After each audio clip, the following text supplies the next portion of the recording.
नहमदहु व नुसल्ली अला रसूलिहिल करीम। In my earlier videos, we have already seen the views of many famous Sufis about Sufism. If you haven't seen it, I will share the link in the description. Today, we will know the opinion of some famous personalities about Sufism. First is Dr. Vikas Divyakeerti. Let me introduce him. Doctor Vikas Divyakeerti is an IAS trainer, author, and lecturer. He is the founder and managing director of Drishti IAS coaching classes, a UPSC coaching institute in Delhi. Dr. Vikas Divyakeerti cleared the UPSC Civil Services Examination (CSE) in 1996 in his first attempt, and was assigned to the Union Ministry of Home Affairs. He resigned after a year and established Drishti IAS coaching classes in 1999. He has in-depth knowledge and is well known for his excellent work. Let us see his opinion on Sufism. जब भी सूफियाना भाव है तो ध्यान रखना है कि एक सूफी परंपरा हुई है। और सूफी होने का मतलब क्या है कि ये व्यक्ति एक तो मुसलमान है। सूफी परंपरा मुसलमानों की परंपरा है, लेकिन मुसलमानों के सामान्य ढांचे से काफी अलग हटके स्थापित होने वाली परंपरा है। हम भक्ति काल में इसको विस्तार में इसका दर्शन समझेंगे, सारी फिलोसफी क्या है सूफियों की, अभी बहुत संक्षेप में समझे कि होता यह है कि इस्लाम में ईश्वर के साथ हम जो संबंध स्थापित करते हैं उसमें प्रेम के संबंध का स्कोप नहीं, अनुशासन का संबंध है। खुदा एक राजा की भूमिका में है और जो बंदा है यानी कि लोग हैं वो प्रजा की भूमिका में है। जैसे हिंदू धर्म में एक विशेष बात है, उपनिषदों में वाक्य बार बार आता है, तत्त्वम असि, तत्त्वमसि, या अहम ब्रह्मास्मि, अयमात्मा ब्रह्म हूं। ऐसे बहुत सारे वाक्य हैं, इनको बोलते हैं उपनिषदों के महावाक्य। और महावाक्य का बेसिक मतलब होता है ऐसा वाक्य जो आत्मा और ब्रह्म के एकत्व की स्थापना के लिए भारतीय उपनिषदों में खूब खूब सिद्धांत हैं, उनको बोलते हैं उपनिषदों के महावाक्य। इस सिद्धांत का फायदा यह कि भारत में कोई भक्त अगर चाहे तो ये कह सकता है कि मैं ईश्वर से एक हो जाना चाहता हूं। तो प्रेम का चरम स्तर यही होता है कि जिसमें प्रेमी दोनों पक्ष एक हो जाना चाहें। तो जब कोई व्यक्ति ईश्वर से प्रेम करता है तो वो ये कामना करता है कि मैं इतना प्रेम करूं कि मैं ईश्वर में ही समा जाऊं, इस तरह का भाव मन में आता है। इसी को रहस्यवाद कुछ लोग कहते हैं, आगे चल के वो भी आएगा। सूफी लोग मुसलमान हैं, ईश्वर से यानी कि खुदा से या अल्लाह से प्यार करना चाहते हैं। इस्लाम के परंपरागत सिद्धांतों में खुदा से इश्क करना, इसकी अनुमति नहीं है। खुदा को अनुशासक की तरह, स्वामी की तरह देखने की बात है और बंदा खुद को उसके साथ मिला ले, एक मान ले। इसका मतलब ये हुआ कि ये खुदा की शान में गुस्ताखी हो गई। अगर मैं ये कहूं कि मैं और खुदा एक ही हैं, इससे मेरा कुछ नहीं बिगड़ा, इससे खुदा की शान में गुस्ताखी हुई, क्योंकि खुदा इतना पवित्र है और मनुष्य इतना अपवित्र है कि दोनों एक कैसे हो सकते हैं। और जब कोई होता रहस्यवादी, किस प्रकार व्यक्ति, सूफी सारे रहस्यवादी हैं। और रहस्यवाद का सरल मतलब आज हम जो समझेंगे, जब कोई ईश्वर को लेकर रहस्यवादी हो, इसका मतलब यह है कि उसको ईश्वर से इतनी मोहब्बत है कि उसको अपने भीतर, दूसरे व्यक्तियों के भीतर और इस संपूर्ण ब्रह्मांड के भीतर कण कण में ईश्वर ही नजर आने लगा है। अगर किसी को ऐसा एहसास होने लगे, इसको आप कहेंगे कि रहस्यवाद की स्थिति आ गई है। ये हम लोग एक्सपीरियंस नहीं कर सकते क्योंकि हम लोग उस स्तर पे नहीं है, इसलिए हमें समझने में दिक्कत होगी। लेकिन जब कोई रहस्यात्मक अनुभव से गुजरता है तो उसको पूरे ब्रह्मांड के कण कण में ईश्वर ही नजर आता है। इसलिए रहस्यवादी कहते हैं कि जगत भी ईश्वर है, ईश्वर भी जगत है, मैं भी ईश्वर हूं, ईश्वर ही मैं हूं, कोई अंतर नहीं है, सब कुल मिला के एकत्व की स्थिति है। इस्लाम में इस मामले में समस्या यह है कि इस्लाम जगत और खुदा को एक नहीं मानता है। वो मानता है कि खुदा ने जगत को बनाया है। खुदा जगत नहीं है, खुदा कारण है और जगत कार्य है। खुदा ने बंदे को भी बनाया है, खुदा कारण है, बंदा कार्य है। किंतु जगत और बंदा यानी मनुष्य खुदा की तुलना में इतने अपवित्र हैं कि इनको खुदा के समकक्ष बताना खुदा की शान में गुस्ताखी है। इसलिए इस्लाम में कोई भी व्यक्ति अगर वो सूफी नहीं है तो ये नहीं कहेगा कि जगत के कण कण में खुदा व्याप्त है। आपको हिंदू घरों में यह वाक्य खूब सुनने को मिलेगा कि जगत के कण कण में ईश्वर व्याप्त है। आपको मुस्लिम घरों के अंदर ऐसा वाक्य सुनने को नहीं मिलेगा कि जगत के कण कण में अल्लाह व्याप्त है या खुदा व्याप्त है। और अगर किसी मुस्लिम घर में ऐसा सुनेंगे तो इस समय सूफी परंपरा का असर उसके ऊपर है, उस परिवार पे है। अब सूफी क्या है? जन्म के संयोग से मुसलमान हैं और हैं रहस्यवादी। रहस्यवादी हिंदू में भी हुए, ईसाई में भी हुए, यहूदियों में भी हुए, हर धर्म में हुए। यहूदियों में एक मोजेस मेमोनाइट्स नाम का आदमी हुआ जो बहुत बड़ा दार्शनिक भी है। फिर प्लोटिनस एक व्यक्ति हुआ जहां से ईसाइयत की शुरुआत हुई ही थी, उस समय हुआ। उसको यूरोप का पहला रहस्यवादी कहते हैं। हर धर्म में रहस्यवादी है। हिंदू धर्म में, बौद्ध में, जैन में, सिख में उन पर कोई मना ही नहीं है, क्योंकि इन धर्मों में ईश्वर के साथ विभिन्न प्रकार के संबंधों में हो पाने की छूट है। यहूदी, ईसाई, इस्लाम में उतनी छूट नहीं है। ईसाई धर्म में ईश्वर प्यार करने वाला है, इसलिए ईसाई धर्म में थोड़ी छूट ज्यादा है। यहूदी और इस्लाम में ऐसी छूट कम मिलती है। तो जब इस्लाम में कुछ लोगों ने कहा कि हम रहस्यवादी होंगे, हम तो खुदा से मोहब्बत करेंगे, तो उनके खिलाफ बहुत चीजें भी हुई। भारत में औरंगजेब को आप पढ़ेंगे तो औरंगजेब ने सरमत नाम के एक सूफी के साथ बहुत टॉर्चर किया, क्योंकि सरमत वो सब चीजें बोलता था जो इनको पसंद नहीं आती। ईसाइयों में भी दिक्कत आई थी, लेकिन ईसाइयों में बाद में दिक्कत खत्म हुई। आपने एक व्यक्ति का नाम शायद सुना होगा, ब्रूनो उसका नाम है। ब्रूनो ने ईसाई धर्म में रहते हुए दो ऐसी बातें बोली जिससे ईसाई चर्च चिढ़ गया। पहली बात ब्रूनो ने कही कि देखो, जगत जो है, जगत और ईश्वर में कोई अंतर नहीं है। ईश्वर ही जगत है, जगत ही ईश्वर है। ये बात जब भी कोई कहेगा आप मान के चलिए कि रहस्यवादी ही कह रहा है। ये कहने का मतलब ये होता है रहस्यवादी है व्यक्ति। तो चर्च ने उसको चेतावनी दी कि देखो भाई, ठीक हो जाओ, ऐसी बकवास मत करो। ईश्वर अलग है, जगत अलग है। ईसाइयत के हिसाब से जगत एक जेल है जहां ईश्वर ने एडम और ईव और उनके संतानों को सजा काटने के लिए भेजा हुआ है। तो उसे कैसे तुम ईश्वर कह सकते हो? दूसरा, ब्रूनो ने एक ऐसी बात कह दी जो ईसाइयों में सामान्यतः नहीं मानते, वो है पुनर्जन्म की बात, कि पुनर्जन्म होता है। ये बात सूफी मानते हैं। और अगर आप ग्रीक फिलोसफी में देखेंगे तो कुछ लोग, जैसे पाइथागोरस का नाम आपने सुना है। पाइथागोरस एक मैथमेटिशियन तो है ही, आपने उसकी वो एक जो थ्योरम है वो तो पढ़ी होगी। पाइथागोरस एक फिलोसफर भी है और पाइथागोरस ने पुनर्जन्म के सिद्धांत को स्वीकार किया था। जब ब्रूनो हुआ तो उस समय अंधकार काल से मुक्ति हुई ही थी। कुछ समय बाद वो 16वीं शताब्दी का व्यक्ति है, अंधकार काल से मुक्ति हो रही थी और उस समय रेनेसां और रिफॉर्मेशन की एज थी। चर्च ने उसको 7 साल के लिए जेल में डाल दिया कि सुधर जाओ, नहीं तो सुकरात को याद कर लो और बहुतों को याद कर लो। वो नहीं सुधरा, 7 साल बाद भी नहीं सुधरा। 7 साल बाद जेल से आया, उससे पूछा अब क्या लगता है? बोला अरे जेल भी तो ईश्वर ही था, पत्ता पत्ता सब ईश्वर है, कुर्सी ईश्वर, एसी ईश्वर, पंखा ईश्वर, जेल ईश्वर, जेल के बाहर सब ईश्वर। तब चर्च से सहन नहीं हुआ तो चर्च ने 1600 ईस्वी में चौराहे पर दिन के समय उसको जिंदा जला के मारा, ताकि जनता समझ जाए कि ईसाइयत के सिद्धांतों का मजाक बनाया तो ये हश्र होगा। यही स्थिति सूफियों की थी। उनको लगता था कि ईश्वर डरने की वस्तु नहीं है, ईश्वर तो मोहब्बत करने की वस्तु है। और इसे जब वो मोहब्बत की बात करने लगे, बहुत सूफी मारे गए, बहुतों को टॉर्चर किया गया। लेकिन अब जो प्यार में डूबा होता है उसे क्या फर्क पड़ता है टॉर्चर से? अगर सच में टॉर्चर में इतनी ताकत होती तो हमारे राज्य हरियाणा में आप देखेंगे हर एक साल में 2-4 ऐसी घटनाएं घट जाती हैं कि एक ही गोत्र के लड़का लड़की प्यार कर बैठे और फिर बिना गर्दन के टंगे हुए पाए गए पेड़ के पास। ऐसा खूब देखने को मिलता है।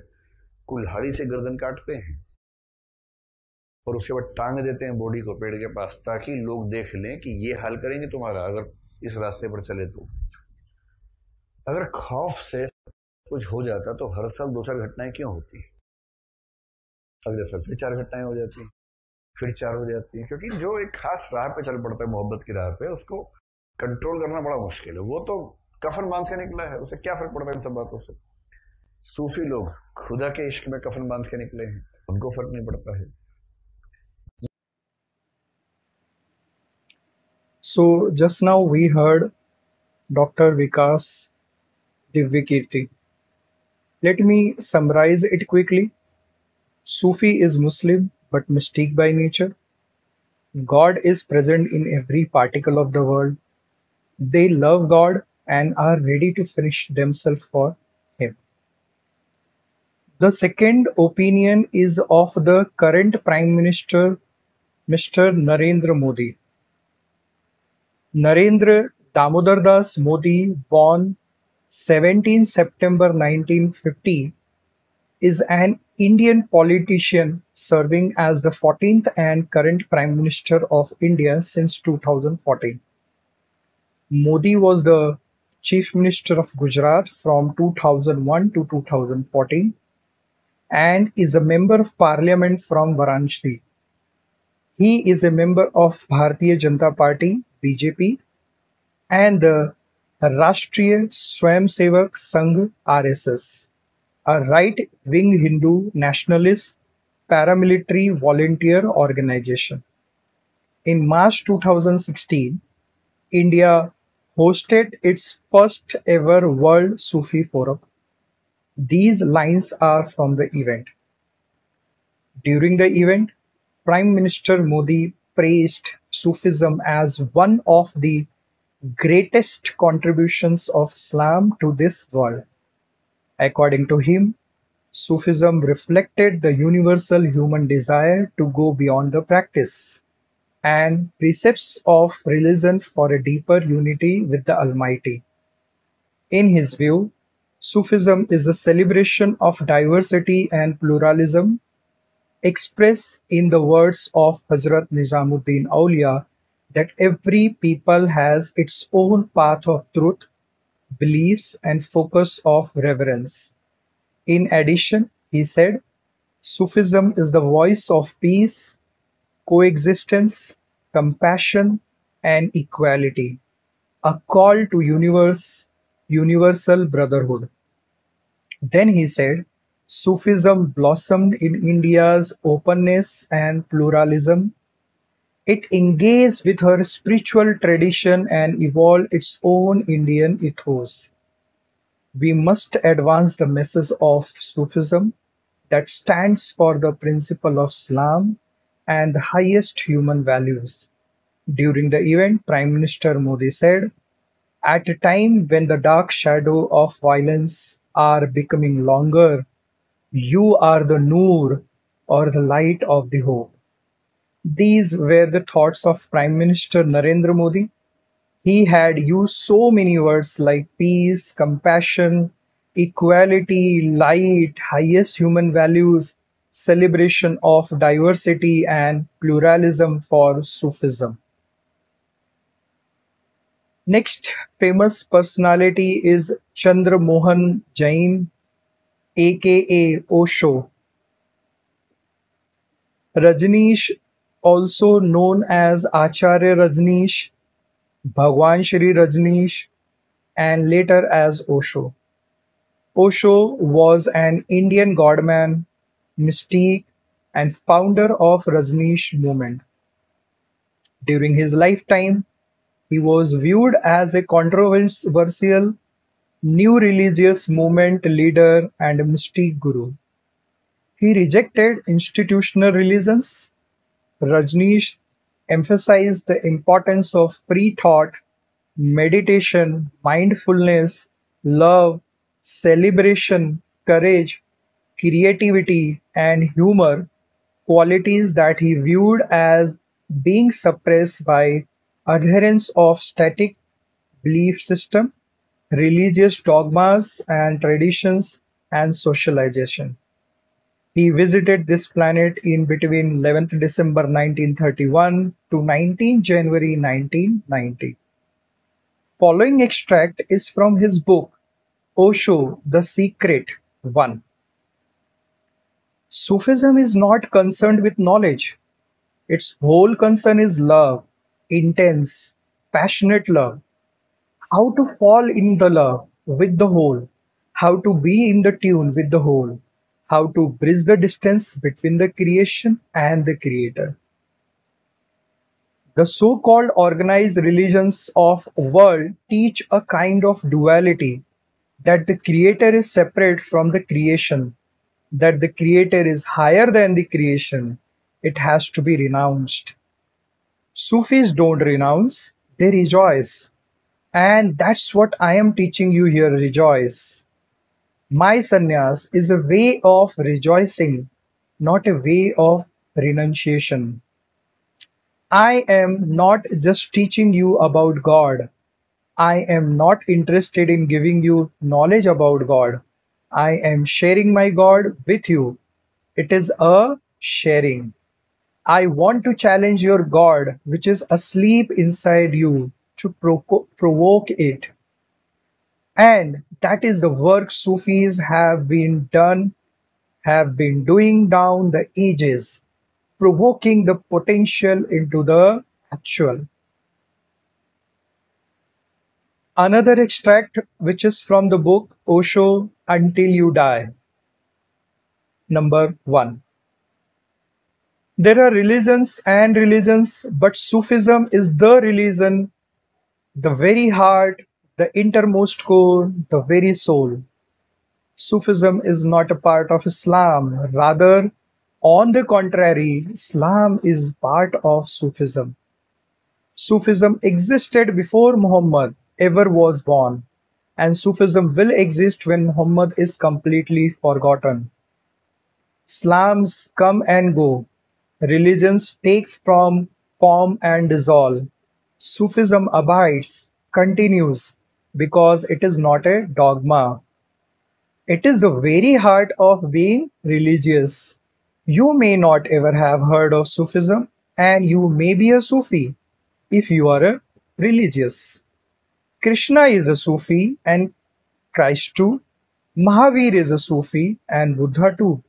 And they never heard about the word, and they never knew that anything like Sufism exists. Whenever a religion is alive, it is because Sufism is alive within it. Whenever a religion is dead, it shows only that the spirit, the Sufi spirit, has left it. Now there is only a corpse, however decorated. In philosophy, metaphysics, in dogmas, doctrines, but whenever Sufism has left, religion stinks of death. This happened many times. This is happening almost all over the world. One has to be aware of it, otherwise, one can go on clinging to the death coughs. Last but not the least, this one is from his book Osho in Books I Have Loved. Sufism is an English word for tasawwuf. Tasawwuf means pure love. Sufism comes from suf, meaning wool, and Sufi means a person wearing a woolen robe. Sanai used to wear a black cap, a white robe, and a black cap. No logic, no reason, just a mad person like me. But what can you do? These people have to be accepted as they are. Either you love them or hate them. Love or hate, they don't give any other alternative. You can be for them or against them, but you cannot be indifferent to them. That's the miracle of mistakes. Being close to me, you know perfectly well that one who comes to me becomes either a friend or a foe. Nobody can come to me and go without becoming a friend or a foe. Look, I can also compose poetry sometimes. A madman is capable of doing anything. Those were the thoughts of Osho, which is completely different because they are not from literature but from soul experience. Coming to the last famous personality for the day, A.S. Dilip Kumar, aka A.R. Rahman. A.R. Rahman is an Indian film composer, record producer, singer, and songwriter who works predominantly in Indian cinema and occasionally international cinema. In 2010, the Indian government awarded him the Padma Bhushan, the nation's third highest civilian award. Among Rahman's awards are six National Film Award, two Academy Awards, two Grammy Awards, a BAFTA Award, a Golden Globe Award, 15 Filmfare Awards, and 17 Filmfare Awards South. In one of his interviews, he shared his thought about Sufism. A reporter asked him how Sufism can change the world for the better. He said, the need of the hour is to share the spirituality and love which the Sufis give within humanity. I am a student still. I am learning a lot. I am going from preacher to encompass the values of Sufism in my heart. There are four stages in Sufism, namely Sharia, exoteric path, Tariqa, esoteric path, Hakika, mystical truth, and Marifa, final mystical knowledge. I don't know to which stage I belong, but I am very fascinated by the process of getting there. I am almost like a beggar in front of a very rich person, the Almighty. That's what spirituality teaches you, to be a fakir.